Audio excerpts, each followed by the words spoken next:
1993லேயே London Royal philharmonic ஆர்கெஸ்ட்ராவில் சிம்பனிக்கு இசையமைச்சு ஆசிய கண்டத்திலேயே முதல் இசையமைப்பாளர் அப்படின்ற ஒரு ப்ரெஷியஸ் பிளேஸை அச்சீவ் பண்ண நம்மளோட இசைஞானி இளையராஜா அவர்களின் 100 முதல் 1000வது படம் வரைக்கும் இருக்கக்கூடிய ஒவ்வொரு 100 படத்துக்கும் இடையே உள்ள கால இடைவேளை 1976ல இசை பயணம், 1980ல 100வது படம், 1983ல 200வது படம், 1985ல 300வது படம், 1987ல 400வது படம், 1990ல 500வது படம், 1992ல 600வது படம், 1993ல 700வது படம், 1994ல 800வது படம், 2000ல 900வது படம், 2016ல 1000வது படம்.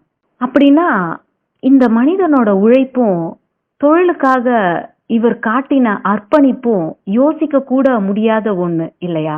லண்டன் ராயல் ஃபில்ஹார்மோனிக் ஆர்கெஸ்ட்ராவில் சிம்பனிக்கு இசையமைச்சார்னு வீடியோவோட பிகினிங்ல சொன்ன இல்லையா? அந்த இசையை இன்னும் அவங்க வெளிவிடவே இல்லையா?